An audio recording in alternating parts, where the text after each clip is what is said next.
ಮೊದಲನೇದಾಗಿ ನಾನು ಹೇಳ್ತೀನಿ, ಈ ಒಂದು ವಿಡಿಯೋದ ಮಾಹಿತಿ ನಾನು ಸರ್ಕಾರಿ ಹುದ್ದೆನೇ ಪಡಿಬೇಕು ಅನ್ನೋರಿಗೆ ಮಾತ್ರ.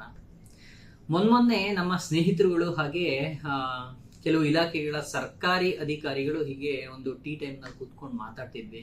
ಇಂಥ ಒಂದು ಸಂದರ್ಭದಲ್ಲಿ ಅವ್ರು ಹೇಳ್ತಿದ್ರು, ಕರ್ನಾಟಕದ ಒಂದು ಗ್ರಾಮೀಣ ಭಾಗದ ವಿದ್ಯಾರ್ಥಿಗಳಿಗೆ ಆಗಿರ್ಬೋದು, ಹಾಗೆ ಸಿಟಿ ಭಾಗದ ವಿದ್ಯಾರ್ಥಿಗಳಿಗೆ ಆಗಿರ್ಬೋದು, ಬಹುಸಂಖ್ಯಾತರಿಗೆ ಕೇಂದ್ರ ಸರ್ಕಾರದ ಹುದ್ದೆಗಳ ಬಗ್ಗೆ ಗೊತ್ತೇ ಆಗಲ್ಲ. ಯಾವಾಗ ನೋಟಿಫಿಕೇಶನ್ ಮಾಡ್ತಾರೆ, ಯಾವೆಲ್ಲ ಹುದ್ದೆಗಳಿಗೆ ಪ್ರತಿ ವರ್ಷ ಅರ್ಜಿ ಕರೀತಾರೆ, ಹಾಗೆ ಯಾವೆಲ್ಲ ಪರೀಕ್ಷೆಗಳು ನಡೀತವೆ, ಎಷ್ಟು ಉದ್ಯೋಗಗಳ ಅವಕಾಶಗಳಿವೆ ಅನ್ನೋದು ಗೊತ್ತೇ ಆಗಲ್ಲ. ಕರ್ನಾಟಕದಲ್ಲಿ ಮಾತ್ರ ನೇಮಕಾತಿ ನಡೆಯೋಲ್ಲ, ಉದ್ಯೋಗ ಅವಕಾಶ ಸಿಗಲ್ಲ, KPSC ಇಷ್ಟೊಂದು ಟೈಮ್ ತಗೊಳುತ್ತೆ. ಬರೀ ಕರ್ನಾಟಕ ಸರ್ಕಾರದ ಒಂದು KE ಬಿಡುಗಡೆ ಮಾಡೋದು ಅಥವಾ KPSC ಬಿಡುಗಡೆ ಮಾಡೋ ಹುದ್ದೆಗಳನ್ನೇ ಕಾಯ್ಕೊಂಡು ಕುತ್ಕೋಬೇಕು. ಇವು ಅಧಿಸೂಚನೆ ಮಾಡಿದ್ರು ಸಹ ನೇಮಕಾತಿ ಮಾಡ್ಕೊಳ್ಳಿಕ್ಕೆ ವರ್ಷಾನುಗಟ್ಲೆ ತಗೊಬಿಡುತ್ತೆ. ಆ ಮಧ್ಯದಲ್ಲಿ ಏನಾದ್ರೂ ಒಂದು ಸ್ಕ್ಯಾಮ್ ಪರೀಕ್ಷಾ ಕ್ರಮ ಆದ್ರಂತೂ ಇನ್ನು ಮುಗೀತು. ಅದು ಯಾವಾಗ ಅಂತ್ಯ ತಲುಪುತ್ತೆ, ಸರ್ಕಾರಿ ಹುದ್ದೆ ಯಾವಾಗ ಪಡಿತೀವಿ ಅನ್ನೋ ಭರವಸೆನೆ ಕಳ್ಕೊಬಿಡ್ತಾರೆ. ಹಲವಾರು ಇಂತಹ ಒಂದು ಸಮಸ್ಯೆಗಳನ್ನ ಗ್ರಾಮೀಣ ಭಾಗದ ವಿದ್ಯಾರ್ಥಿಗಳು ಎಲ್ಲರೂ ಸಹ ಅನುಭವಿಸ್ತಾ ಇದ್ದಾರೆ ಅಂತ ಹೇಳ್ತಾ ಇದ್ರು. ಹಾಗೆ ಸರಿಯಾಗಿ ಸಿಗೋಲ್ಲ ಅವ್ರಿಗೆ ಮಾಹಿತಿ ಅನ್ನೋದ್ರ ಬಗ್ಗೆ ಹೇಳ್ತಾ ಇದ್ರು. ಯಾಕೆಂತ ಹೇಳಿದ್ರೆ ಇನ್ ಕೇಸ್ ಗೊತ್ತಾದ್ರೂ ಸಹ ಅವರು ಪರೀಕ್ಷೆನೂ ಸಹ ಬರೆಯಕ್ ಹೋಗಲ್ಲ. ಯಾಕಂತ ಹೇಳಿದ್ರೆ ಇಂಗ್ಲಿಷ್ ನಲ್ಲಿ ಪರೀಕ್ಷೆ ಇರುತ್ತೆ, ಮತ್ತೆ ಹಿಂದಿನಲ್ಲಿ ಪರೀಕ್ಷೆ ಇರುತ್ತೆ. ಎಲ್ಲ ಕಡೆನೂ ಸಹ ಈ ರೈಲ್ವೆ ಡಿಪಾರ್ಟ್ಮೆಂಟ್ಗಳಲ್ಲಾಗಿರ್ಬೋದು, ಹಾಗೆ ಕೇಂದ್ರ ಸರ್ಕಾರಿ ಇಲಾಖೆ ಸಚಿವಾಲಯ ಕಚೇರಿಗಳಲ್ಲಾಗಿರ್ಬೋದು, ಸಂಸ್ಥೆಗಳಲ್ಲಾಗಿರ್ಬೋದು, ಎಲ್ಲ ಹಿಂದಿ ಬರೋರೆ ಸೇರ್ಕೊಂಡಿರ್ತಾರೆ, ಕರ್ನಾಟಕ ಬರೋರು ಸೇರ್ಕೊಂಡಿರಲ್ಲ. ಹಾಗೆ ಬ್ಯಾಂಕ್ಗಳಲ್ಲೂ ಸಹ ಹಿಂಗೆ ಸೇರ್ಕೊಂಡಿರ್ತಾರೆ ಅಂತ ಹೀಗೆ ಮಾತಾಡ್ತಾ ಇದ್ರು. ಸೊ ಆದ್ರಿಂದ ನಾನು ಈ ಒಂದು ವಿಡಿಯೋನ ಮಾಡ್ತಾ ಇದ್ದೀನಿ. ಸರ್ಕಾರಿ ಹುದ್ದೆನೆ ಪಡಿಬೇಕು ಅನ್ನೋರಿಗೆ ಪ್ರತಿ ವರ್ಷ ಸರ್ಕಾರಿ ಹುದ್ದೆಯ ನೇಮಕಾತಿ ಪರೀಕ್ಷೆಗಳ ಪೈಕಿ ಯಾವೆಲ್ಲ ಒಂದು ಹುದ್ದೆಗಳಿಗೆ ಯಾವೆಲ್ಲ ಪರೀಕ್ಷೆನ ಬರೆಯಬಹುದು ಪ್ರತಿ ವರ್ಷ ಅನ್ನೋದ್ರ ಬಗ್ಗೆ ನಾನು ಈ ಒಂದು ವಿಡಿಯೋದಲ್ಲಿ ಮಾಹಿತಿನ ತಿಳಿಸ್ಕೊಡ್ತಾ ಇದ್ದೀನಿ. ಅದರಲ್ಲೂ ಸಹ ಗ್ರಾಮೀಣ ಭಾಗದವರು ಮಿಸ್ ಮಾಡದೆ ಈ ವಿಡಿಯೋ ನೋಡಿ. ನೀವೇನಾದ್ರೂ ನೋಡಿದ್ರೆ ಗ್ರಾಮೀಣ ಭಾಗದ ವಿದ್ಯಾರ್ಥಿಗಳಿಗೆ, ಈ ವಿಡಿಯೋನ ನೋಡಿದವರು ಗ್ರಾಮೀಣ ಭಾಗದ ವಿದ್ಯಾರ್ಥಿಗಳಿಗೆ, SSLC ಓದೋರ್ತವಿಂದ ಒಂದು PUC, ಡಿಗ್ರಿ, ಹಾಗೆ ಇಂಜಿನಿಯರಿಂಗ್ ಪಾಸ್ ಮಾಡಿದಂತಹ ವಿದ್ಯಾರ್ಥಿಗಳವರೆಗೂ ಈ ಒಂದು ಮಾಹಿತಿಯನ್ನ ತಲುಪಿಸ್ಲಿಕ್ಕೆ ಮರಿಬೇಡಿ ಯಾವುದೇ ಕಾರಣಕ್ಕೂ ಅಂತ ಹೇಳಕ್ ಇಷ್ಟಪಡ್ತೀನಿ. ಯಾಕಂತ ಹೇಳಿದ್ರೆ ಹಲವಾರು ಉದ್ಯೋಗಗಳಿಗೆ ಇವಾಗ SSCನೂ ಸಹ ಕನ್ನಡದಲ್ಲಿ ಪರೀಕ್ಷೆನ ಬರೀಲಿಕ್ಕೆ ಅವಕಾಶ ನೀಡಿದೆ. ಅದರಲ್ಲೂ ಸಹ ಒಂದು SSLC ಪಾಸ್ ಆದ ವಿದ್ಯಾರ್ಥಿಗಳಿಗೂ ಸಹ ಇರುವಂತಹ ಒಂದು ಪರೀಕ್ಷೆಗಳನ್ನು ಸಹ ಕನ್ನಡದಲ್ಲಿ ಬರೀಬಹುದು. ಪರೀಕ್ಷೆನ ಕರ್ನಾಟಕದಾದ್ಯಂತ ಹಲವಾರು ಕೇಂದ್ರಗಳಲ್ಲಿ ಒಂದು ಪರೀಕ್ಷೆಗಳನ್ನ ನಡೆಸಲಾಗುತ್ತೆ. ಅಂತಹ ಹುದ್ದೆಗಳ ಬಗ್ಗೆ ನಾನು ಈ ಒಂದು ಮಾಹಿತಿಯನ್ನ ಇಂದಿನ ವಿಡಿಯೋದಲ್ಲಿ ತಿಳಿಸ್ಕೊಡ್ತಾ ಇದ್ದೀನಿ. ಮೊದಲನೇದಾಗಿ ನಾನು ಇವತ್ತಿನ ವಿಡಿಯೋದಲ್ಲಿ ಸರ್ಕಾರಿ ಹುದ್ದೆ ಬಯಸುವವರಿಗೆ ಪ್ರತಿ ವರ್ಷ ಒಂದು ನೇಮಕಾತಿ ಪರೀಕ್ಷೆ ನಡೆಸುವಂತಹ ಹುದ್ದೆಗಳ ಯಾವ್ಯಾವು, ಅದರಲ್ಲೂ ಸಹ SSC ಸಿಬ್ಬಂದಿ ನೇಮಕಾತಿ ಆಯೋಗ, ಈ ಒಂದು ನೇಮಕಾತಿ ಆಯೋಗ ಕೇಂದ್ರ ಸರ್ಕಾರಿ ಹುದ್ದೆಗಳಿಗೆ ಮಾತ್ರ, ಅಂದ್ರೆ ಕೇಂದ್ರ ಸರ್ಕಾರದ ಇಲಾಖೆಗಳು, ಸಚಿವಾಲಯಗಳು, ಸಂಸ್ಥೆಗಳಿಗೆ ಹಾಗೆ ಕಚೇರಿಗಳಿಗೆ ಮಾತ್ರ ಒಂದು ನೇಮಕಾತಿಯನ್ನ ನಡೆಸುತ್ತೆ.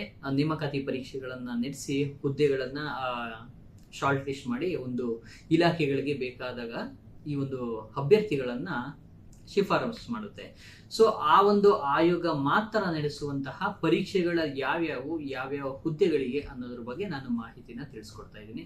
ಸೊ ಮೊದಲನೇದಾಗಿ ನೋಡೋದಾದ್ರೆ ಹಂತ ಹಂತವಾಗಿ ನೋಡೋಣ. ಮೊದಲನೇದಾಗಿ SSLC ಪಾಸ್ ಆದವರಿಗೆ ಯಾವೆಲ್ಲ ಹುದ್ದೆಗಳಿಗೆ ಪರೀಕ್ಷೆ ನಡೆಸುತ್ತೆ ಪ್ರತಿ ವರ್ಷ SSC ಅನ್ನೋದನ್ನ ನೋಡೋದಾದ್ರೆ, ಅದಕ್ಕಿಂತ ಮೊದಲಾಗಿ ನೀವು ತಿಳ್ಕೊಬೇಕಾದ ಮಾಹಿತಿ ಏನಂದ್ರೆ, SSC ಸಿಬ್ಬಂದಿ ನೇಮಕಾತಿ ಆಯೋಗ, ಸ್ಟಾಫ್ ಸೆಲೆಕ್ಷನ್, ಈ ಒಂದು ಆಯೋಗ ನೇಮಕಾತಿ ಪ್ರಾಧಿಕಾರ ಪ್ರತಿ ವರ್ಷ 50,000ಕ್ಕೂ ಹೆಚ್ಚು ಹುದ್ದೆಗಳಿಗೆ ನೇಮಕಾತಿ ಪ್ರಕ್ರಿಯೆನ ನಡೆಸುತ್ತೆ ಅನ್ನೋದನ್ನ ಮರಿಬೇಡಿ. ಆದ್ರಿಂದ ಈ ಒಂದು ಮಾಹಿತಿನ ನೀವು ತಿಳ್ಕೊಳ್ಳಿ. ಹಾಗೆ ಪರೀಕ್ಷೆ ಬರೀಲಿಕ್ಕೆ ಸಹ ಅರ್ಜಿ ಸಲ್ಲಿಸಿ ಒಂದು ಪ್ರಯತ್ನ ಪಡೋದಕ್ಕೆ ಮಿಸ್ ಮಾಡ್ಕೋಬೇಡಿ. ಅರ್ಜಿ ಶುಲ್ಕನೂ ಅಷ್ಟೇ, ಜಸ್ಟ್ ₹100 200 ಒಳಗಡೆ ಇರುತ್ತೆ. ನೀವು ಯಾವುದೇ ಪರೀಕ್ಷೆ ತಗೊಂಡ್ರು ಸಹ SSCದು. ಇವೇನ್ ಗೊತ್ತಾ ನಿಮ್ಗೆ, ಜಸ್ಟ್ UPSC CSC ಅಂದ್ರೆ ಅಖಿಲ ಭಾರತ IAS ಹುದ್ದೆಗಳು, IPS ಹುದ್ದೆಗಳು ಅಂತ ಏನ್ ಕರಿತೀವೋ ನಾವು, ಆ ಒಂದು ಅಖಿಲ ಭಾರತ ಸೇವೆಗಳಿಗೂ ಸಹ ಅರ್ಜಿ ಸಲ್ಲಿಸಲಿಕ್ಕೆ ನಿಗದಿ ಮಾಡೋದು ₹50 ₹100 ಅಷ್ಟೇ ಅನ್ನೋದನ್ನ ಮರಿಬೇಡಿ. ಸೊ ಮೊದಲನೇದಾಗಿ SSC ಪ್ರತಿ ವರ್ಷ ಬಿಡುಗಡೆ ಮಾಡುವಂತಹ ಒಂದು ನೇಮಕಾತಿ ಪ್ರಕ್ರಿಯೆಗಳ ಪೈಕಿ, ನಡೆಸುವಂತಹ ಪರೀಕ್ಷೆಗಳ ಪೈಕಿ SSC MTS ಹಾಗೆ ಹವಾಲ್ದಾರ್ ಹುದ್ದೆಗಳು, ಈ ಒಂದು ಹುದ್ದೆಗಳಿಗೆ ಪ್ರತಿ ವರ್ಷ ನೇಮಕಾತಿ ಪರೀಕ್ಷೆಯನ್ನ ನಡೆಸುತ್ತೆ. ಇದಕ್ಕೆ ಅರ್ಜಿ ಸಲ್ಲಿಸಲಿಕ್ಕೆ ಜಸ್ಟ್ SSLC ಪಾಸ್ ಆಗಿದ್ರೆ ಸಾಕು, ಅಥವಾ ತತ್ಸಮಾನ ಪರೀಕ್ಷೆ 10ನೇ ತರಗತಿ ಅಂದ್ರೆ CBSE ICSE ಸಿಲೆಬಸ್ ಏನೋ ಓದಿರ್ತೀರೋ ಅವರು SSLC ಪಾಸ್ ಆಗಿದ್ರು ಸಾಕು, ಅರ್ಜಿನ ಸಲ್ಲಿಸಿ ನೇಮಕಾತಿ ಪ್ರಕ್ರಿಯೆಯಲ್ಲಿ ಪಾಲ್ಗೊಳ್ಳಬಹುದು. ಈ SSC MTS ಹುದ್ದೆಗಳಿದಾವಲ್ಲ, ಈ ಒಂದು ಹುದ್ದೆಗಳು ಗ್ರೂಪ್ ಡಿ ಹುದ್ದೆಗಳಾಗಿರ್ತವೆ. ಇವುಗಳನ್ನ ಕೇಂದ್ರ ಸರ್ಕಾರದ ಇಲಾಖೆ ಸಚಿವಾಲಯಗಳಲ್ಲಿ ಕಚೇರಿಗಳಲ್ಲಿ ಅಗತ್ಯಕ್ಕನುಗುಣವಾಗಿ ನೇಮಕಾತಿ ಮಾಡಲಾಗುತ್ತೆ. ಎಷ್ಟು ಹುದ್ದೆಗಳಿಗೆ ಪ್ರತಿ ವರ್ಷ ನೇಮಕಾತಿ ಮಾಡಲಾಗುತ್ತೆ, ಪರೀಕ್ಷೆ ನಡೆಸಲಾಗುತ್ತೆ ಅನ್ನೋದನ್ನ ಅಧಿಸೂಚನೆಯನ್ನ ಪ್ರತಿ ವರ್ಷ ಬಿಡುಗಡೆ ಮಾಡಿದಾಗ ನೀವು ನೋಡ್ಕೋಬಹುದು. ಮೇ ತಿಂಗಳಿಂದ ಒಂದು ಜುಲೈ ತಿಂಗಳ ಅಂತರದಲ್ಲಿ ಒಂದು ನೇಮಕಾತಿ ಅಧಿಸೂಚನೆಗಳು ಬಿಡುಗಡೆ ಆಗ್ತವೆ. ಅವಾಗ ನೀವು ಒಂದು ನೋಡಿಕೊಂಡು ನೀವು ಪರೀಕ್ಷೆಗೆ ಅರ್ಜಿ ಸಲ್ಲಿಸಬಹುದು. ಆಕ್ಚುಲಿ ಪ್ರತಿ ವರ್ಷವೂ ಸಹ ಈ UPSC ಇದೆಯಲ್ಲ, ಕೇಂದ್ರ ಲೋಕಸೇವಾ ಆಯೋಗ ಹಾಗೆ ಸಿಬ್ಬಂದಿ ನೇಮಕಾತಿ ಆಯೋಗ ಎರಡೂ ಸಹ ವರ್ಷದ ಪ್ರಾರಂಭದಲ್ಲಿ ಒಂದು ವಾರ್ಷಿಕ ಪರೀಕ್ಷಾ ಕ್ಯಾಲೆಂಡರ್ನ ಬಿಡುಗಡೆ ಮಾಡ್ತವೆ.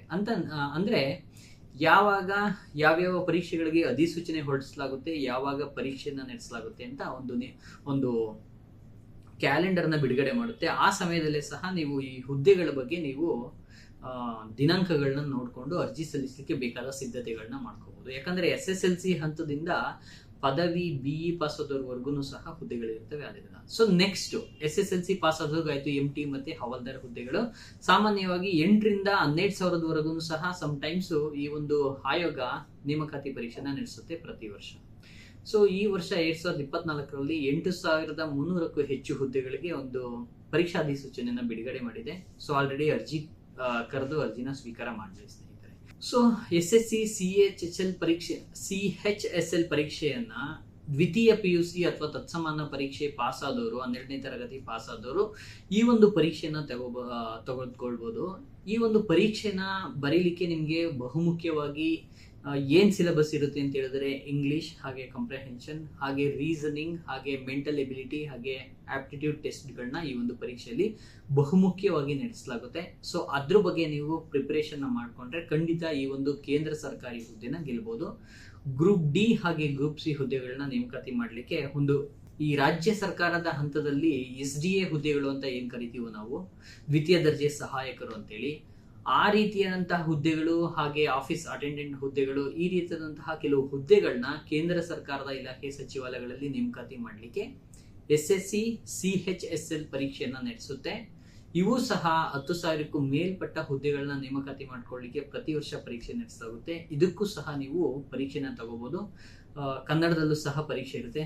ಆಕ್ಚುಲಿ ಯಾವೆಲ್ಲ ಪರೀಕ್ಷೆಗಳು ಈ ಒಂದು SSC ನಡೆಸುವ ಯಾವೆಲ್ಲ ಪರೀಕ್ಷೆಗಳು ಕನ್ನಡದಲ್ಲೂ ಸಹ ಬರೀಲಿಕ್ಕೆ ಅವಕಾಶ ಇದೆ ಅನ್ನೋದನ್ನ ನಾನು ಮತ್ತೊಂದು ವಿಡಿಯೋದಲ್ಲಿ ನಿಮಗೆ ಮುಂದಿನ ದಿನಗಳಲ್ಲಿ ತಿಳಿಸ್ಕೊಡ್ತೀನಿ. ಸೊ ನೆಕ್ಸ್ಟ್ ನೋಡೋದಾದ್ರೆ SSC CGL ಹುದ್ದೆ, CGL ಲೆವೆಲ್ ಪರೀಕ್ಷೆ ಅಂತ ಒಂದು ನಡೆಸಲಾಗುತ್ತೆ ಪ್ರತಿ ವರ್ಷ. ಅಂದ್ರೆ CGL ಅಂತ ಹೇಳಿದ್ರೆ ಕಂಬೈನ್ಡ್ ಗ್ರಾಜುಯೇಟ್ ಲೆವೆಲ್ ಎಕ್ಸಾಮಿನೇಷನ್. ಇದಕ್ಕೂ ಸಹ ಪ್ರತಿ ವರ್ಷ ಪರೀಕ್ಷೆನ ನಡೆಸಲಾಗುತ್ತೆ. ಗ್ರೂಪ್ C ಹಂತದ ಹುದ್ದೆಗಳನ್ನ ಮಾತ್ರ ನೇಮಕಾತಿ ಮಾಡ್ಕೊಳ್ಳಿಕ್ಕೆ ಈ ಒಂದು ಪರೀಕ್ಷೆನ ನಡೆಸಲಾಗುತ್ತೆ. ಸೊ ಇದಕ್ಕೂ ಸಹ ನೀವು ಪ್ರತಿ ವರ್ಷ ಏನು ನನಗೆ ಸರ್ಕಾರಿ ಹುದ್ದೆ ಬೇಕು, ಆದರೆ ಕರ್ನಾಟಕದಲ್ಲಿ ಉದ್ಯೋಗಾವಕಾಶಗಳು ಕಡಿಮೆ, ಬಿಡುಗಡೆ ಮಾಡೋದು ಸಹ ಮೊದಲನೇ ವರ್ಷ, ಈ ವರ್ಷ ಬಿಡುಗಡೆ ಮಾಡಿದರೆ ನೇಮಕಾತಿ ಅಧಿಸೂಚನೆಯನ್ನ ಅದನ್ನ ಪರೀಕ್ಷೆ ಮುಗಿಸಿ ಅಭ್ಯರ್ಥಿಗಳಿಗೆ ಒಂದು ನೇಮಕಾತಿ ಆದೇಶ ಕೊಡೋಷ್ಟ್ರೊಳಗಡೆ ವಯಸ್ಸೇ ಮುಗ್ದೋಗಿರುತ್ತೋ ಅಥವಾ 5-6 ವರ್ಷ 10 ವರ್ಷ ಆಗುತ್ತೋ ಅನ್ನೋದೇ ಗೊತ್ತಿರಲ್ಲ ಅಂತೇಳಿ ಒಂದು ಕಂಪ್ಲೇಂಟ್ ಮಾಡ್ತಾ ಇರ್ತಾರೆ ಅಭ್ಯರ್ಥಿಗಳು. ಅಂತವರು ಪ್ರತಿ ವರ್ಷ ಒಂದು ನಿಗದಿಪಡಿಸಲಾದ ಕ್ಯಾಲೆಂಡರ್ ಪ್ರಕಾರನೇ, ಕ್ಯಾಲೆಂಡರ್ ದಿನಾಂಕಗಳ ಪ್ರಕಾರನೇ ನೇಮಕಾತಿ ಅಧಿಸೂಚನೆ ಹೊರಡಿಸಿ ಪರೀಕ್ಷೆಗೆ ಅರ್ಜಿ ಆಹ್ವಾನಿಸಿ ಪರೀಕ್ಷೆನೂ ಸಹ ನಿಗದಿತ ದಿನಾಂಕದೊಳಗಡೆ ನೀಡಲಾಗುತ್ತೆ. ಸೊ 1 ತಿಂಗಳು 2 ತಿಂಗಳೊಳಗಡೆ ಸಮ್ಟೈಮ್ಸ್ ವ್ಯತ್ಯಾಸ ಕಂಡುಬರ್ಬೋದು. ಅದು ನೈಸರ್ಗಿಕ ವಿಪತ್ತಾಗಿರ್ಬೋದು ಅಥವಾ ಹಲವಾರು ಕಾರಣಗಳಿಂದ ಈ ಒಂದು ಚೇಂಜಸ್ಗಳಿರುತ್ತೆ ಅಷ್ಟೇ. ಆದರೆ ನಮ್ಮ ಕರ್ನಾಟಕ ಲೋಕಸೇವಾ ಆಗಿರ್ಬೋದು, KE ಆಗಿರ್ಬೋದು, ಇವುಗಳು ತೆಗೆದುಕೊಳ್ಳುವಂತಹ ರೀತಿಯಲ್ಲಿ ಯಾವುದೇ ರೀತಿಯ ವಿಸ್ತರಣೆ ದಿನಾಂಕಗಳನ್ನ ಅಥವಾ ಅವಕಾಶಗಳನ್ನ ತೆಗೆದುಕೊಳ್ಳಲ್ಲ. ಸೊ ನೆಕ್ಸ್ಟ್ SSC ಟ್ರಾನ್ಸ್ಲೇಟರ್ ನೇಮಕಾತಿಗೆ ಒಂದು ಪರೀಕ್ಷೆಗಳನ್ನ ನಡೆಸಲಾಗುತ್ತೆ ಪ್ರತಿ ವರ್ಷ ಸಹ. ಅಂದ್ರೆ ಪದವಿ ಮತ್ತೆ ಸ್ನಾತಕೋತ್ತರ ಪದವಿನಲ್ಲಿ ಇಂಗ್ಲಿಷ್ ಹಾಗೆ ಹಿಂದಿ ಅಥವಾ ವೈಸ್ ವರ್ಷ ಹೀಗೆ ಒಂದು ಪದವಿನ ಪಡೆದವರು ಟ್ರಾನ್ಸ್ಲೇಟರ್ ಹುದ್ದೆಗಳಿಗೆ ಸೀನಿಯರ್ ಟ್ರಾನ್ಸ್ಲೇಟರ್, ಜೂನಿಯರ್ ಟ್ರಾನ್ಸ್ಲೇಟರ್ ಹಾಗೆ ಟ್ರಾನ್ಸ್ಲೇಟರ್ ಹೀಗೆ 3 ಹಂತದ ಒಂದು ಭಾಷಾಂತರಕಾರರ ಹುದ್ದೆಗಳಿಗೆ ಅರ್ಜಿ ಸಲ್ಲಿಸಿ ಒಂದು ಪ್ರತಿ ವರ್ಷ ನೇಮಕಾತಿ ಪರೀಕ್ಷೆಯನ್ನು ನಡೆಸಲಾಗುತ್ತೆ. ಸೊ ಈ ಒಂದು ಹುದ್ದೆಗಳಿಗೂ ಸಹ ನೀವು ಅಂದ್ರೆ ಕೇಂದ್ರ ಸರ್ಕಾರದ ಸಚಿವಾಲಯಗಳಲ್ಲಿ ಒಂದು ಟ್ರಾನ್ಸ್ಲೇಟರ್ ಭಾಷಾಂತರಕಾರರ ಅವಶ್ಯಕತೆ ಇರುತ್ತೆ. ಆದ್ರಿಂದ ನೀವು ಈ ಒಂದು ಹುದ್ದೆಗೂ ಸಹ ಪರೀಕ್ಷೆ ಬರೀಬಹುದು. ಪ್ರತಿ ವರ್ಷ ನಡೆಸಲಾಗುತ್ತೆ ಇದನ್ನ. ಸೊ ಮಿಸ್ ಮಾಡ್ದೇ ನಡೆಸುತ್ತೆ. SSC JE ಪರೀಕ್ಷೆಗೂ ಮುನ್ನ SSC CGL ಗೆ ಅರ್ಜಿ ಸಲ್ಲಿಸೋದಕ್ಕೆ ಅರ್ಹತೆ ಏನು ಅನ್ನೋದನ್ನ ಹೇಳೋದನ್ನ ಮರೆತೆ. SSC CGL ಪರೀಕ್ಷೆ ತೆಗೆದುಕೊಳ್ಳಿಕ್ಕೆ ಯಾವುದೇ ಪದವಿ ಪಾಸ್ ಆದವರು ಅರ್ಹರಾಗಿದ್ದು ಅರ್ಜಿನ ಸಲ್ಲಿಸಬಹುದು. ಪಾಸ್ ಆಗಿರಬೇಕು. ಅರ್ಜಿ ಸಲ್ಲಿಸೋದಕ್ಕೆ ನೀಡಿದಂತಹ ಕೊನೆ ದಿನಾಂಕದೊಳಗೆ ನೀವು ಪದವಿನ ಮುಗಿಸಿದ್ರೆ ನೀವು ಅರ್ಜಿ ಸಲ್ಲಿಸಲಿಕ್ಕೆ ಅವಕಾಶ ಇದೆ SSC CGL. Next SSC JE ಪರೀಕ್ಷೆ ಜೂನಿಯರ್ ಇಂಜಿನಿಯರ್ ಹುದ್ದೆಗಳಿಗೆ ನಡೆಸುವಂತಹ ಪರೀಕ್ಷೆ. ಇದು ಪ್ರತಿ ವರ್ಷ ಈ ಒಂದು ಹುದ್ದೆಗೂ ಸಹ ಅಧಿಸೂಚನೆಯನ್ನ ಹೊರಡಿಸಿ ಒಂದು ಪರೀಕ್ಷೆನ ನಡೆಸಲಾಗುತ್ತೆ. ಸೊ ಈ ಒಂದು ಪರೀಕ್ಷೆ ತೆಗೆದುಕೊಳ್ಳಿಕ್ಕೆ BE BTech ಪಾಸ್ ಆದವರು ಅರ್ಹರಾಗಿರ್ತಾರೆ ಸ್ನೇಹಿತರೆ. ಸೊ ಏನಂತ ಹೇಳಿದ್ರೆ ಈ ಒಂದು ಪರೀಕ್ಷೆನ ತೆಗೆದುಕೊಳ್ಬೇಕಾದ್ರೆ ವಯೋಮಿತಿ ಅರ್ಹತೆಗಳು ಸಹ ಇರುತ್ತೆ. ಅದನ್ನು ಸಹ ನೀವು ನೋಡ್ಕೋಬೇಕಾಗುತ್ತೆ. ಆದ್ರೆ ಪ್ರತಿ ವರ್ಷ ಕೇಂದ್ರ ಸರ್ಕಾರದ ಟೆಲಿಕಾಂ ಮತ್ತೆ ಕಮ್ಯುನಿಕೇಶನ್ ಒಂದು ವಿಭಾಗದಲ್ಲಿ ಅಥವಾ ಇತರೆ ಹಲವು ಸಚಿವಾಲಯಗಳಲ್ಲಿ ನೇಮಕಾತಿ ಮಾಡ್ಕೊಳ್ಳಿಕ್ಕೆ ಜೂನಿಯರ್ ಇಂಜಿನಿಯರಿಂಗ್ ಹುದ್ದೆಗಳನ್ನ ಈ ಒಂದು ಪರೀಕ್ಷೆ ನಡೆಸಲಾಗುತ್ತೆ. ನೆನಪಿರ್ಲಿ, BE ಅಥವಾ BTech ಪಾಸ್ ಆದವರು ಅರ್ಜಿನ ಸಲ್ಲಿಸಬಹುದು. So next SSC GD constable ಹುದ್ದೆಗಳು.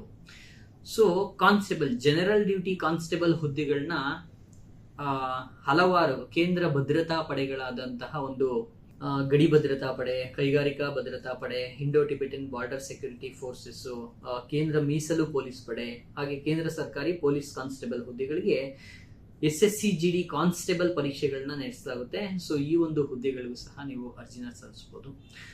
ಇದು ಸಹ ಪ್ರತಿ ವರ್ಷ ನಡೆಯುವಂತಹ ಒಂದು ಪರೀಕ್ಷೆ SSC ಮೂಲಕ. ನೆಕ್ಸ್ಟ್ SSC ಸ್ಟೆನೋಗ್ರಾಫರ್ ಪರೀಕ್ಷೆ. ಸೊ SSC ಸ್ಟೆನೋಗ್ರಾಫರ್ ಪರೀಕ್ಷೆಯನ್ನ ಸಹ ಒಂದು ಶೀಘ್ರ ಲಿಪಿಗಾರರು ಅಂತ ಏನ್ ಕರಿತೀವೋ ಆ ಒಂದು ಹುದ್ದೆನ ಭರ್ತಿ ಮಾಡಲಿಕ್ಕೆ ಕೇಂದ್ರ ಸರ್ಕಾರದ ಇಲಾಖೆಗಳು, ಸಚಿವಾಲಯಗಳಲ್ಲಿ ಅಗತ್ಯಕ್ಕನುಗುಣವಾಗಿ ಭರ್ತಿ ಮಾಡ್ಕೊಳ್ಳಿಕ್ಕೆ ಪ್ರತಿ ವರ್ಷ ಈ ಒಂದು ಪರೀಕ್ಷೆ ಸ್ಟೆನೋಗ್ರಾಫರ್ ಹುದ್ದೆಗೂ ಸಹ ಒಂದು ಪರೀಕ್ಷೆಯನ್ನ ಪ್ರತಿ ವರ್ಷ ನಡೆಸುತ್ತೆ. ಲಿಖಿತ ಪರೀಕ್ಷೆ ಮಾತ್ರವಲ್ಲದೆ ಈ ಒಂದು ಸ್ಟೆನೋಗ್ರಾಫರ್ ಹುದ್ದೆಗಳಿಗೆ ಸ್ಕಿಲ್ ಟೆಸ್ಟ್ ಸಹ ಇರುತ್ತೆ. ಅಂದ್ರೆ ಶೀಘ್ರ ಲಿಪಿ ಟೆಸ್ಟ್ ಸಹ ಇರುತ್ತೆ. ಸೊ ಕನಿಷ್ಠವಾಗಿ ಈ ಎಲ್ಲಾ ಪರೀಕ್ಷೆಗಳಿಗೂ ಸಹ ಕನಿಷ್ಠ 2 ರಿಂದ 3 ಹಂತದ ಕೆಲವೊಂದು ಹುದ್ದೆಗಳಿಗೆ ಲಿಖಿತ ಪರೀಕ್ಷೆ ಮಾತ್ರ ಟೈರ್ 1 ಟೈರ್ 2 ಪರೀಕ್ಷೆ ಅಂತ ಇರುತ್ತೆ. ಇನ್ನು ಕೆಲವು ಹುದ್ದೆಗಳಿಗೆ ಟೈರ್ 1 ಟೈರ್ 2 ಟೈರ್ 3 ಪರೀಕ್ಷೆಗಳು ಇರುತ್ತೆ. ಹಾಗೆ ಸ್ಕಿಲ್ ಟೆಸ್ಟ್ ಸಹ ಇರುತ್ತೆ. ಅಂದ್ರೆ 3ನೇ ಹಂತ ಸ್ಕಿಲ್ ಟೆಸ್ಟ್ ಆಗಿ ಬರುತ್ತೆ. ಸೊ ಯಾವ್ಯಾವ ಹುದ್ದೆಗೆ ಯಾವ್ಯಾವ ಒಂದು ಪರೀಕ್ಷಾ ಕ್ರಮಗಳಿರುತ್ತೆ, ಅಂದ್ರೆ ಪರೀಕ್ಷಾ ಮಾದರಿ ಇರುತ್ತೆ ಅನ್ನೋದನ್ನ ಆಯಾ ಒಂದು ಅಧಿಸೂಚನೆ ಬಿಡುಗಡೆ ಆದಾಗ ನಾನು ಅದ್ರ ಬಗ್ಗೆನೂ ತಿಳಿಸ್ಕೊಡ್ತಾ ಇರ್ತೀನಿ. ಅದ್ರ ಬಗ್ಗೆ ನಿಮ್ಗೆ ಸಂಪೂರ್ಣವಾಗಿ ಮಾಹಿತಿ ನಿರಂತರವಾಗಿ ಬೇಕು ಅಂತ ಹೇಳಿದ್ರೆ ನೀವು vijaykarnataka.com ಗೆ ಭೇಟಿ ನೀಡಿ. ಉದ್ಯೋಗ ಸೆಕ್ಷನ್, ಕೇಂದ್ರ ಸರ್ಕಾರಿ ಉದ್ಯೋಗ ವಿಭಾಗಕ್ಕೆ ನೀವು ಸಬ್ ಸೆಕ್ಷನ್ ಅದು, ಅಲ್ಲಿ ಭೇಟಿ ನೀಡಿದ್ರೆ ನಿರಂತರವಾಗಿ ನೀವು ಉದ್ಯೋಗಗಳ ಬಗ್ಗೆ ಮಾಹಿತಿನ ಪಡ್ಕೋತಾ ಇರ್ಬೋದು. ಸೊ ನೆನಪಿರ್ಲಿ. ಸೊ ನೆಕ್ಸ್ಟ್ ಈ ಸ್ಟೆನೋಗ್ರಾಫರ್ ಪರೀಕ್ಷೆಗೆ ಯಾರು ಅರ್ಜಿ ಸಲ್ಲಿಸಬಹುದು ಅನ್ನೋದ್ರ ಬಗ್ಗೆ ಹೇಳಿರ್ಲಿಲ್ಲ ನಿಮ್ಗೆ.